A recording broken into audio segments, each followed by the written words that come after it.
Hey guys, how's it going?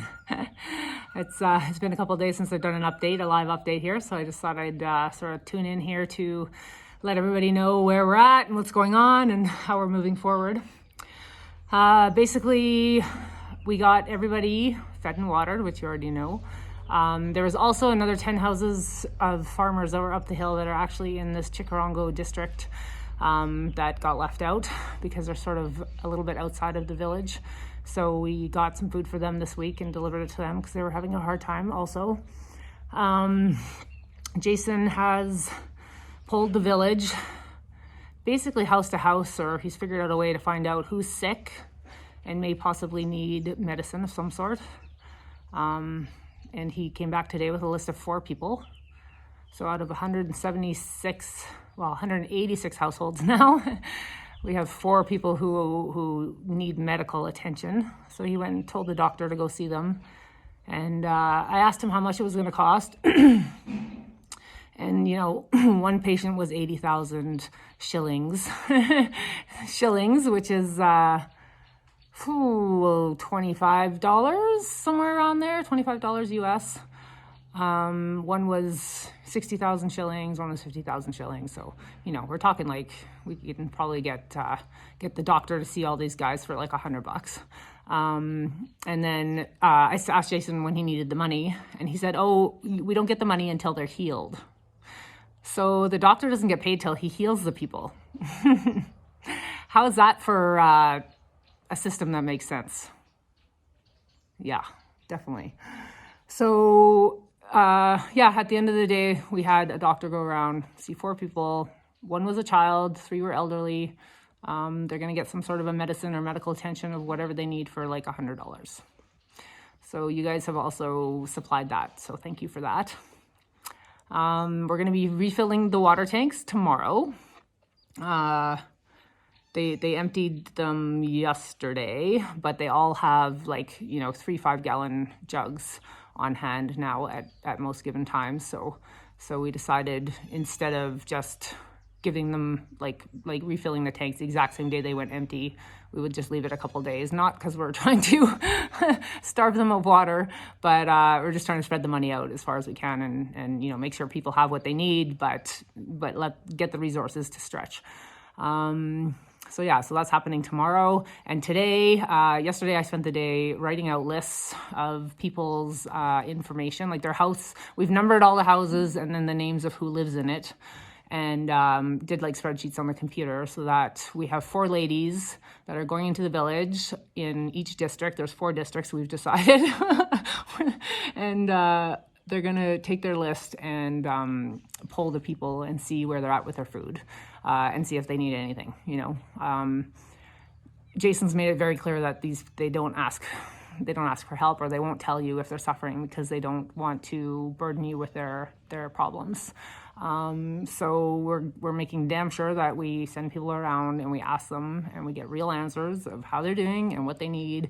And we'll see what we can do. If we can provide it, then we will. If we can't, we can't. But I'm sure hoping that a lot of this funding continues so we can keep providing some stuff for these guys just to get them up on their feet. They just need a leg up. They need to learn some new sustainable systems that we're happy to organize, teaching them and getting them educated on ways to move forward in this changing climate and just changing COVID world. And, systems, also economic systems possibly within their communities where they're not relying so much on outside money to come in to keep them sustained all the time. There's a beautiful little gift shop here. I mean, that's just one example of a way that they can make stuff and it can be sent out into the world even. We can ship stuff to people, start selling their crafts like on a worldwide scale, as opposed to just trying to get tourists in off the side of the highway. And composting. They don't know about composting. I had no idea. Jason, our host here, he's super environmental.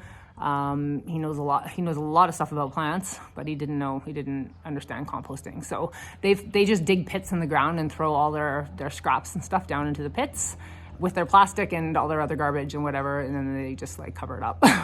But bear in mind, these people really don't use a lot of plastic. They don't use a lot of waste. I mean, it's just this society. Everyone's yeah, they're more in tune with the earth for sure. They're more in touch with the earth. Plastic is a problem, but it's not that bad here. Not that bad. They do understand the ramifications of it, which is great. That's also, this elephant home has educated the community on that. So that's a great role that this place is playing in this community already. And, because of the relationship of Elephant Home in this community, we're able to get this stuff done because they already have networks and connections, and they already, they know how many homes they are. They know how many people in the community. They know the people who make the crafts. They know the people who raise the bees. They know all these things. So, it's a great base to really make a difference in this community from, for sure. So things are all coming together. We're feeling really good about things, and we'll just keep moving forward and seeing what we can do. And I'll start putting the calls out. Like, if anyone wants to join us here in Uganda and work on a really cool project, there's going to be some fun stuff going on around here for sure. If you've ever wanted to learn about eco practices or eco building, or if you're an engineer and about solar panels, or if you can even just want to come here to like give some advice and just help us to get this village back on its feet, that would be sweet. Let's create a crew. Anyways, guys, thanks so much. Always, we really just could not have done this without you. I shudder to think what the situation would have turned into by this time this week, had Jason not told me what he told me last week. Seriously, it was a very grave situation, and people are so grateful. Words can't convey the appreciation that is coming back to us for sure. And we just keep saying, it's not us, it's you guys. So it's we're all doing great work here, and thank you so much for contributing. We really appreciate it. We're so excited to be here, and we're gonna do some fun stuff here for sure. Stay tuned.